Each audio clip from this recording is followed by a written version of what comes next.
Hoy conversaremos con Ricardo Pinto, cuya obra titulada Situado fue seleccionada por el jurado de la Quinta Bienal José Atanasio Monroy como la pieza representativa, por la imagen que lleva, del próximo certamen que se llevará a cabo en 2022.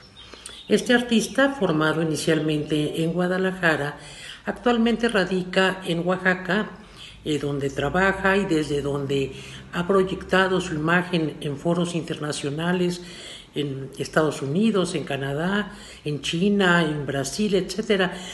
Su obra ha circulado por galerías muy importantes y desde el principio pues él contó con se vio favorecido por la crítica y por el público desde sus obras tempranas.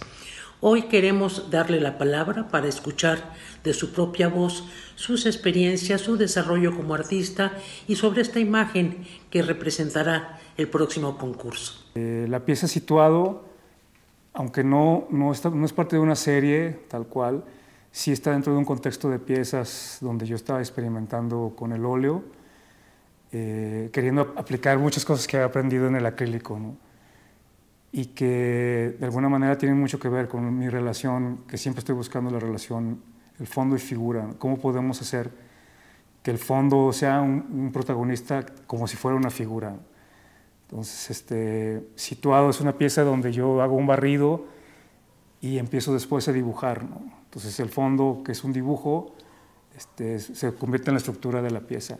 Y las otras piezas con las que está en contexto esta es Subdivisiones, Deliberado, y una pieza que se llama Ritmo Diáfano, donde sí también estructuro la relación del fondo y figura a partir de un punto de fuga que tengo dispuesto fuera del cuadro, ¿no?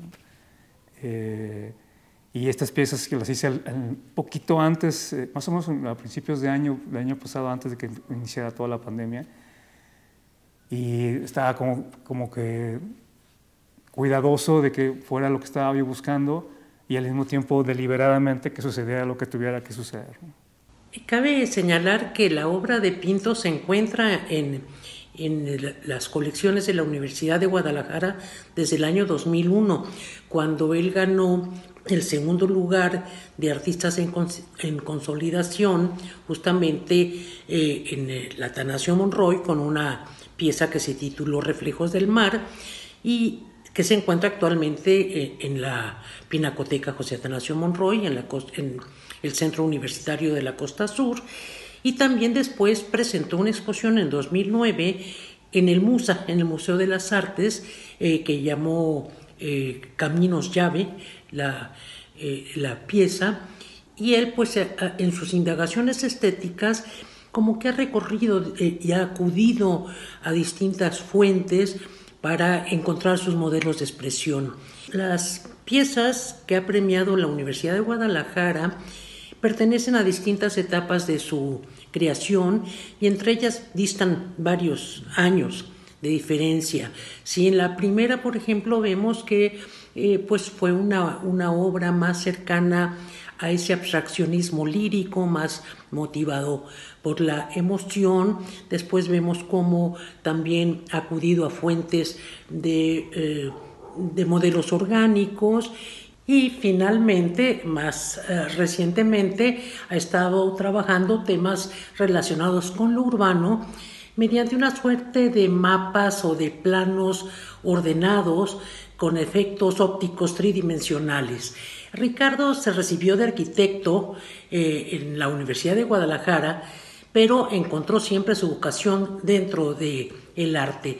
Me gustaría, Ricardo, que nos hablaras un poco acerca de tus distintas épocas. Las últimas series han tenido que ver mucho con la arquitectura, han sido como su eje conductor, es algo que yo admiraba en muchos artistas y eventualmente sucedió en mi trabajo. Aunque pueden ser series de símbolos, todas tienen esta misma metodología donde yo tengo un tema que selecciono, que de alguna manera me enamoro de él y lo tengo sobre una mesa y a donde me lleve, a las partes donde me lleve. Ese primer proyecto fue Cultura Maya. Cultura Maya fue un trabajo donde a partir de un nodo que porque eventualmente se pareció mucho al de Hollín. Tenía mucho que ver con las culturas prehispánicas, pero también con la malla ciclónica. Entonces ese juego de palabras me llamaba muchísimo la atención. Y me llevó a muchos puntos. Trabajé con cerámica, trabajé con gráfica, trabajé con pintura. De hecho, ahí también sucedió que desprendí algunas piezas, algunas pieles de la pintura y me las llevé a la calle. Entonces también empezó la relación con lo urbano. Estaba yo pensando en que se podía, de donde yo me inspiro, podía regresar cosas después de pasar por el estudio, regresar a la calle, ¿no?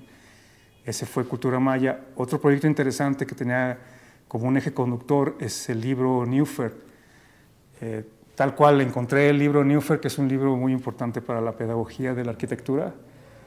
Y pues estaba deshecho, era una versión en español que nunca había visto, de los 50s, y me gustó mucho que muchas de las medidas que estaban ahí, es un libro que tiene muchas medidas y acotaciones y ejes de la arquitectura, ¿no?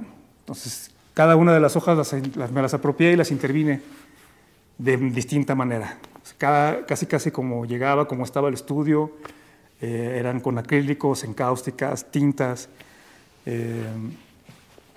y fue muy divertido. Fueron más de 100 piezas casi, ¿no? De eso. Y fue el eje que los unía era el libro, ¿no?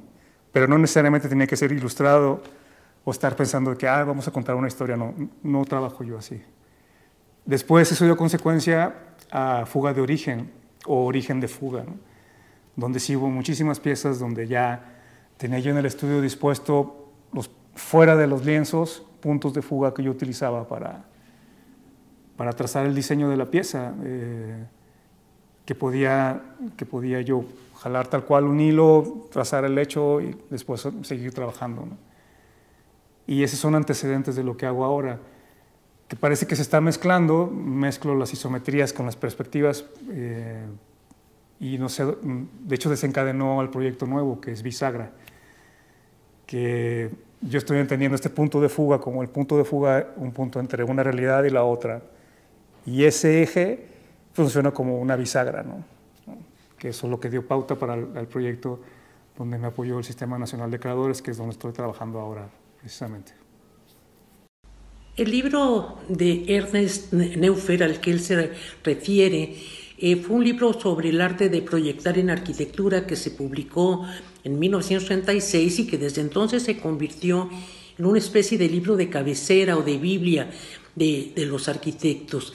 Y así vemos cómo Pinto en su descripción de estas etapas, vemos cómo está muy ligado a un aspecto racional, pero como siempre está también tocando fibras emocionales, como en el caso de esta intervención del libro de Neufer.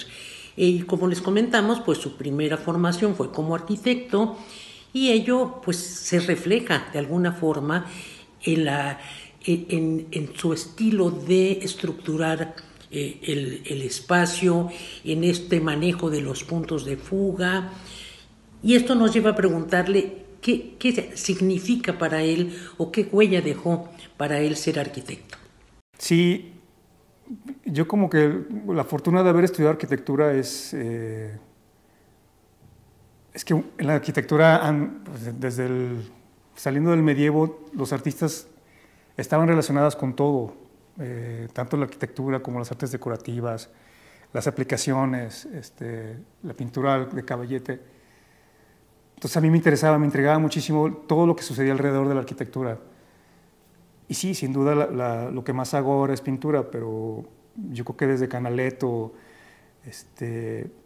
Brancusi, todos han estado cercanos a la arquitectura porque hay una relación de cuerpo con las piezas, pues, ¿no? Entonces la arquitectura habla de los espacios y de su planeación, de la misma forma que el urbanismo. Entonces sí me interesa muchísimo esa planeación del espacio, que puede ser un lienzo, que puede ser una instalación grande o puede ser un dibujo nada más, un boceto, ¿no? Entonces lo que me interesa mucho de ese pensamiento de la arquitectura es qué pasa del cerebro desde el brazo hasta el lápiz, pues, ¿no? Donde ese proceso cognitivo y como de fluido es lo que me interesa de la arquitectura. Sin duda,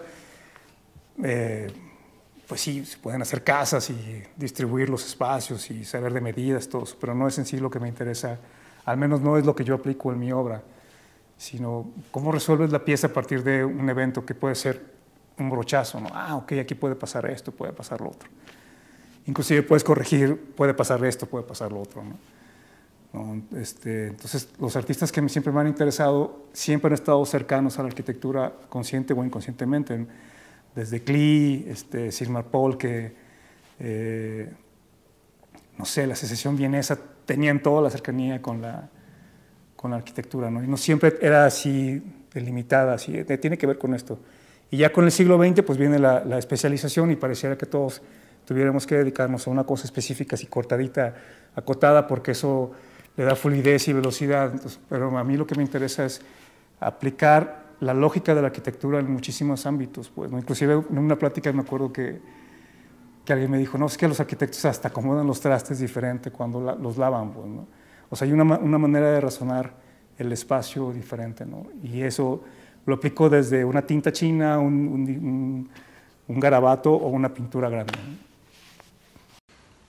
Es interesante escucharlo a él sobre estos aspectos de la especialización y de la universalidad en el arte. Esta especialización que vemos también en otros campos como la medicina o también como en los mismos museos que pasaron de ser aquellos gabinetes de curiosidades a buscar esta visión única de la especialización, de la vocación, y que actualmente se ve cuestionada por algunos artistas que retoman esta visión humanista, integradora del conocimiento que distinguió a los renacentistas, a los pintores del Renacimiento. Esta manera interdisciplinaria la vemos en las obras de Ricardo Pinto, en los muros que intervino en Beijing, con aplicaciones gráficas, o en sus esculturas arquitectónicas en las que estudia los cambios de la luz solar para poder jugar con el efecto de la proyección de las sombras, y en otros trabajos que muestran ese amplio rango de posibilidades en su creatividad. Esto nos lleva necesariamente a la experimentación con técnicas y materiales distintos. Para un artista, esta universalidad en las formas de expresión pues va a exigir el conocimiento de materiales y técnicas. Los materiales, sin duda, mi trabajo y mi experimentación tienen que ver con la relación con los materiales. Yo recuerdo el término, no sé quién se lo escuché, de la cocina en el estudio, ¿no? Entonces sí hay una cocina, hay una serie de cosas que están dispuestas en el espacio donde trabajas, donde siempre vas a ver distinto, incluso día tras día diferente a cómo ordenan los elementos, ¿no? Así como me he clavado mucho en lo de la relación del fondo y la figura, también está entre lo graso y el agua, pues, ¿no? Entonces sí he trabajado muchísimo tiempo con acrílico porque me da la facilidad del secado rápido, las transparencias, ¿no? Y también la materia que tiene y las veladuras que tiene el óleo. Entonces he trabajado los dos, más el acrílico por el asunto de mayores capas sin que truene, pero también el óleo tiene sus virtudes precisamente por esas tesituras que da las transparencias, ¿no? En esa investigación de lo graso he encontrado técnicas que me han servido mucho, como cultivar el óxido de piezas de metal y después aplicarlo en soluciones de acrílicas, donde ya funciona como especie de litografías o como de touche. Y eso me llevó a encontrarme con el trabajo que estoy haciendo ahora, que es la relación de llevar estos procedimientos de lo graso a los espejos. Entonces estoy trabajando, interviniendo los espejos, como destruyéndolos para recuperar el reflejo que yo quiero que tengan esos espejos, ¿no? Entonces viene de toda esa experimentación de lo graso, lo magro, dónde va el agua, dónde va el aceite. Entonces ese tipo de experimentos sin duda a veces pasan accidentes y siempre los aprovecho, siempre estoy tratando de aprender más. Y ahora, y de hecho tiene que ver con esto que estoy queriendo cultivar en mi trabajo lo de la lentitud, pues, ¿no? Que haya trabajos en que la experimentación y el trabajo tengan su espacio y su tiempo, y que no tenga nada que ver con hacer las cosas más rápido, ¿no? Que tenga que salir todo rápido, no, espérate, este proceso tiene, de hecho físicamente tiene mucho trabajo, pero los resultados son magníficos, ¿no? Estoy muy contento con ello, ¿no? Pues Ricardo Pinto va desarrollando una idea que materializa formalmente con el dictado de la intuición, pero siempre va a estar ceñida a un esquema organizado, en donde él visualiza el espacio como un escenario susceptible de modificación, y se trata esto de un muro, de un papel, de una tela o un espejo. Bien, pues agradecemos mucho a Ricardo su presencia en este espacio y lo felicitamos porque merecidamente su imagen representará la próxima Bienal José Atanasio Monroy. Nos despedimos escuchando sus palabras. Muchísimas gracias, María Fernanda, por considerar mi trabajo. Espero que haya sido ilustrativo o de alguna manera poder aportar algo a toda la colección de entrevistas que tienes. Muchísimas gracias a la Bienal Atanasio Monroy, muchísimo cariño a esa Bienal, y estoy a sus órdenes, cualquier cosa. Muchísimas gracias.